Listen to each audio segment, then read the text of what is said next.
மற்றொரு அண்மை செய்தி. பீகாரில் மக்களவை எதிர்க்கட்சித் தலைவர் ராகுல் காந்தி வாக்காளர் அதிகார யாத்திரை மேற்கொண்டு வரும் காட்சிகளை நாம் பார்த்துக் கொண்டிருக்கிறோம்.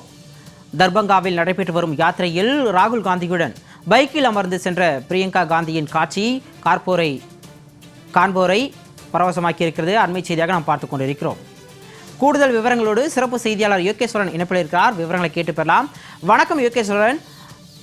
பீகாரில் மக்களவை எதிர்க்கட்சித் தலைவர் ராகுல் காந்தி யாத்திரை செல்லும் நிகழ்ச்சியை நாம் பார்த்துக் கொண்டிருக்கிறோம். கூடுதல் விவரங்களை பதிவு பண்ணலாம். சிகாமணி, பீகார் மாநிலத்துல அக்டோபர் மாதம் நவம்பர் மாதத்துல சட்டமன்ற தேர்தல் நடைபெற இருக்கு. இந்த சட்டமன்ற தேர்தலுக்கு முன்பாக இந்திய தேர்தல் ஆணையம் பீகார் மாநிலத்துல மேற்கொண்ட வாக்காளர் பட்டியல் தீவிர திருத்த நடவடிக்கைகளின் போது சுமார் 65 லட்சத்திற்கும் மேற்பட்ட வாக்காளர்கள் பல்வேறு காரணங்களால் வாக்காளர் பட்டியலிருந்து நீக்கம் செய்யப்பட்டு வரைவு வாக்காளர் பட்டியல் வெளியிடப்பட்டிருந்தது. ஆனால் இது வாக்காளருடைய உரிமையும் ஜனநாயக உரிமையை பறிக்கக்கூடிய செயல் என்று காங்கிரஸ் உள்ளிட்ட எதிர்க்கட்சிகள் தொடர்ச்சியாக குற்றம் சாட்டி வரக்கூடிய நிலையிலே வாக்காளர் அதிகார யாத்திரா அப்படின்ற ஒரு பயணத்தை ராகுல் காந்தி சமீபத்துல தொடங்கி இருந்தார். செப்டம்பர் 1ஆம் தேதியோடு இந்த யாத்திரை பீகார் தலைநகர் பாட்னால நிறைவடைய இருக்கக்கூடிய நிலையில பீகார் மாநிலத்துல கிட்டத்தட்ட 19 மாவட்டங்களை முழுவதையுமே ராகுல் காந்தி தொடர்ச்சியாக இந்த யாத்திரையின் மூலமாக கடந்து வருகிறார். இந்த யாத்திரை தொடங்கப்பட்டு இன்றோடு 11வது நாள் ஆகிறது. இன்றைய தினத்துல அகில இந்திய காங்கிரஸ் கட்சியினுடைய தேசிய பொதுச் செயலாளரும் பிரியங்கா காந்தி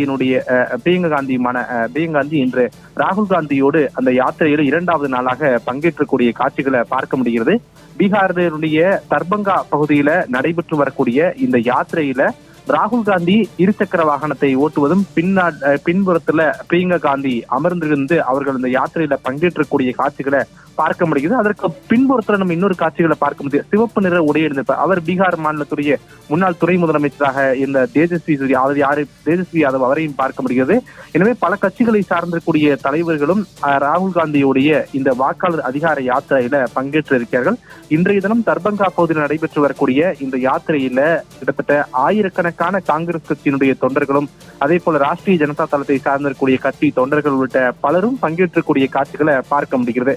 நாளை மற்றும் நாளைய மறுதினங்கள்ல ஆம் ஆத்மி அதே போல அகிலேஷ் யாதவ் உள்ளிட்ட பலருடைய தலைவர்களும் இந்த யாத்திரையில பங்கேற்பார்கள் அப்படின்ற தகவல் எல்லாம் சொல்லப்பட்டிருக்கிறது. செப்டம்பர் 1ஆம் தேதி பீகார் தலைநகர் பாட்னால இந்த யாத்திரை முடிவடைய இருக்கக்கூடிய நிலையில் அன்றைய தினத்துல காங்கிரஸ் கட்சியோடு கூட்டணி இருக்கக்கூடிய தலைவர்களும் அதே போல இந்திய தேர்தல் ஆணையத்துடைய நடவடிக்கைகளை எதிர்க்கக்கூடிய அரசியல் கட்சிகளும் அந்த முடிவு நாள்ல பங்கேற்பார்கள் அப்படின்ற தகவல்களையும் காங்கிரஸ் கட்சி தரப்புல இருந்து தெரிவிக்கப்பட்டிருக்கிறது. இந்த நிலையில் தான் இன்றைய தினம் தர்பங்காவில் 2வது நாளாக நடைபெற்று வரக்கூடிய இந்த யாத்திரையில ராகுல் காந்தியோடு சேர்ந்து பிரியங்கா காந்தியும் இந்த யாத்திரையுடைய முழு பயணத்திலும் பங்கேற்றக்கூடிய காட்சிகளை நாம் பார்க்க முடிகிறது.